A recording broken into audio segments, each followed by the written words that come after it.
Vinayaka Chavithi celebration start అయ్యాయని already ఒక video పెట్టేశాను కదా. వినాయకుడిని ఎలా తీసుకొచ్చాము, ఎక్కడ తీసుకొచ్చాము, ఎంత పడ్డది ఏంటి అనేది. సో ఈ వీడియోలో చాలా ఇంపార్టెంట్ విషయం అండి, మండపం. Hello everyone, welcome back to house of Sab కుచ్.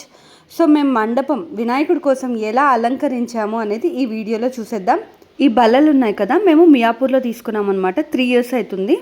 చాలా స్ట్రాంగ్గా ఉన్నాయి. రోడ్ సైడే మనకి మియాపూర్ మెట్రో దగ్గర ఇలా బల్లలు, కట్టెలు, ఎన్నో రకాల సోఫాలు, చైర్లు ప్రతి ఒక్కటి దొరుకుతుందన్నమాట. చాలా క్వాలిటీ కూడా బాగుంటుంది, అస్సలు అనుమాన పడనక్కర్లేదు. సో ఈ బల్లలు మేము ఒక 6 pieces తీసుకున్నాము. ప్రతిసారి రీయూజ్ చేస్తాం వీటినే. ఈసారి ప్రతిసారి కట్టెలతో కట్టడం చాలా కష్టం అవుతుంది అన్న వాళ్ళకి. సో అలా బదులు ఇలా ఐరన్ రాడ్స్తో ఒక మండపం లాగా ఏర్పరచుకుందాం అనేసి ప్లాన్ చేసుకున్నారు. సో కొనడానికి వెళ్తే చాలా ప్రైస్ చెప్పారు. ఇంకా దాని బదులు ఇలా పీసెస్ కొని ఐరన్ రాడ్స్తో కొనేసి తర్వాత వెల్డింగ్ మనిషిని తీసుకొచ్చి చేపిస్తే బెటర్ అని ఫిక్స్ అయిపోయి అలా వెల్డింగ్ మనిషిని తీసుకొచ్చి చేపించారనమాట. కానీ చాలా పనే అయింది, పెద్ద పనే. ఒక రోజు మొత్తం పట్టింది. మార్నింగ్ 10కి స్టార్ట్ చేస్తే ఈవినింగ్ 8కి ఇచ్చారు. సో ముందు ఇలా హుక్స్ కూడా పెట్టించుకున్నాము, మనకి డైరెక్ట్ ఈజీగా బంతిపూలు అనేది అలంకరించుకోవడానికి బాగుంటుందని. ఇది అండి మా మండపం. కింద వీళ్ళు మండపం పని చేస్తే మేము పైన బంతిపూలు కుచ్చే పని అనమాట చేసాము. వాచ్మ్యాన్ తోటి హోల్సేల్గా, అంటే తక్కువ ఎక్కడ దొరుకుతాయి అక్కడ నుంచి బంతిపూలు చాలా కేజెస్ తెప్పించుకున్నాము. పిల్లలు కూడా హెల్ప్ చేశారు ముద్దుగా. సో ఎలా కూర్చాము అంటే ఫస్ట్ ఏమో పెద్ద మాల ముందు కట్టడానికి అన్ని బంతిపూలతో కూర్చేసి మిగతావన్నీ స్ట్రాస్ పెట్టి కూర్చామన్నమాట. చాలా బాగా అనిపిస్తుంది. ఇది కూడా మంచి బెస్ట్ ఐడియా.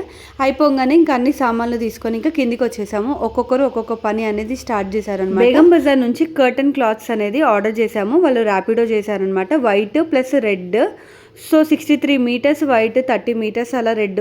ముందుగానే కొలతలు ఒక యావరేజ్గా తీసుకొని ఆర్డర్ చేశాను, కానీ సెట్ అయింది almost. So curtain clothes complete ఇట్లా మీటర్స్ రావడం వల్ల ఇద్దరు కలిసి దాన్ని ఒక మెజర్మెంట్తో కట్ చేసుకున్నారు.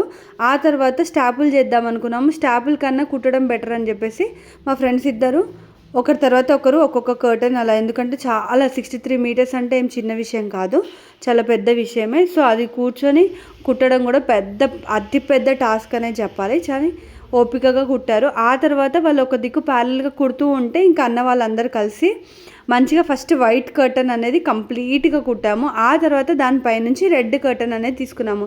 సో ఫస్ట్ ప్లాన్ ఏంటంటే రెడ్ కర్టన్స్ని ఇలా కడదామని అనుకున్నాం. బట్ ఇలా కట్టడం కన్నా వదిలేస్తే రెడ్ వైట్ కాంబినేషన్ చాలా బాగుంటుంది కదండి, ఆ కన్నుల విందుగా ఉంటుంది. సో దాని బదులు కట్టడం బదులు వదిలేస్తే బెటర్ అని లాస్ట్కి ప్లానింగ్ వదిలేసాము. సో వాటికి ఎలా కట్టాలి, ఏం స్టాపుల్ చేస్తే బెటరా, పిన్స్ చేస్తే బెటరా అని ప్లాన్ తోటి, ఆలోచనతోటి ఫైనల్గా మేము కుట్టడం అనేది మొదలెట్టాము. ఎందుకంటే తర్వాత ఈజీగా కట్ చేస్తే అయిపోతుంది. ఈ కర్టన్ అనేది మేము చుట్టూ గోడలకి అనేది కడతామన్నమాట. సో ఒకరు ఆ పని, ఒకరు బంతిపూలు కట్టే పని, ఇంకొకరు ఇటు పక్కన క్లాత్ అనేది చేసే పని, అలా ఒక్కొక్కరు ఒక్కొక్క పని తీసుకున్నారు. మరి పిల్లల్ని కూడా ఎంగేజ్ చేయాలి కదా, ఆ టాస్క్ ఏమో మా ఆయన తీసుకున్నాడు అనమాట. సో స్టాచ్యూ గేమ్ ఆడిస్తూ, అవుట్ ఇన్ గేమ్, అలా ఎన్నో గేమ్స్ ఆడిస్తూ వాళ్ళని ఎంకరేజ్ చేస్తూ ఎంగేజ్ చేశాడు. తర్వాత వీళ్ళందరూ ఒక్కొక్కరు జోక్లు వేసుకుంటూ అలా నడిచింది. ఇక్కడ పెద్ద జోక్ ఏంటంటే ఈ మిగిలిపోయిన క్లాత్తో మీకు కుడతాలు కుడతా అని చెప్పేసి, ఎలాగో మెషిన్ ఉంది కదా ఇంకా కుర్తాలు కొనే పని తప్పుతుందని చెప్పేసి అలా ఒక్కొక్కరు ఒక్కొక్క జోక్తో అలా మా పని అయితే గడిచిందనమాట. ఇక్కడ కూడా పెద్ద టాస్క్ ఏంటంటే వాళ్ళ ఆయన వెనకాల నించున్నాడు.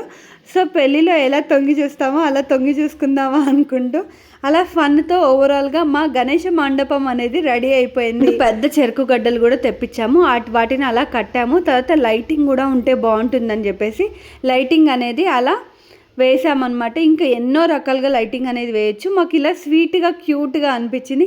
ఇది మా గణేష మండపం ముచ్చట్లు. నచ్చిందని అనుకుంటున్నాను. Keep watching. Thank you.